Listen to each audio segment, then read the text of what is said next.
मोरबे में तारा जिला हवे संगी मोर अभिमान। नवागढ़ साजा बेरला बे में त्रिहा के है शान। सतनाम जय राम सेवा जो हर ले होते संझा बिहान। मोरबे में तारा जिला हवे संगी मोर अभिमान।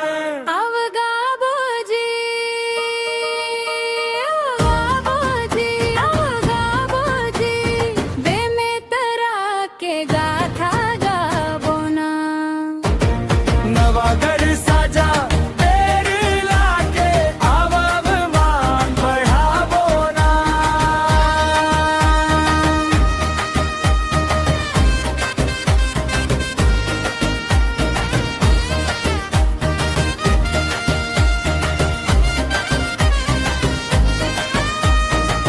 बहते शिवनाथ हाफ खारून के पावन निर्मल धारा।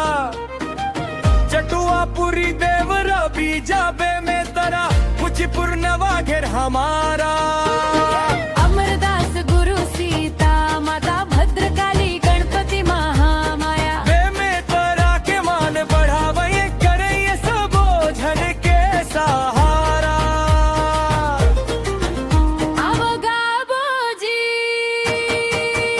आवगा बोजी आवगा बोजी बे में तरा के गाथा गाबोना।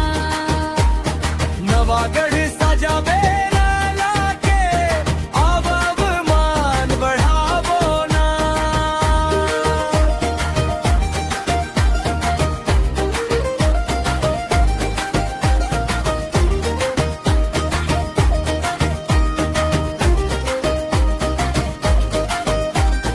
मेहनत कर किसान मन धरती में उगाते सोना। हरेली देवारी होली गुरु पर्व औ मनाथे तीजा पोरा। पंथी सुवाद दरिया करमाना चा औगा तेजस जगराता। पुरखा के रीति ले चलावत है झुर मिल के सबो संगी साथी।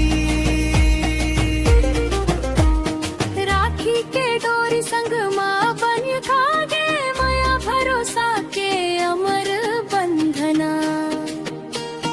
जुर मिल के सब रहते संगी बने हवय भाईचारा।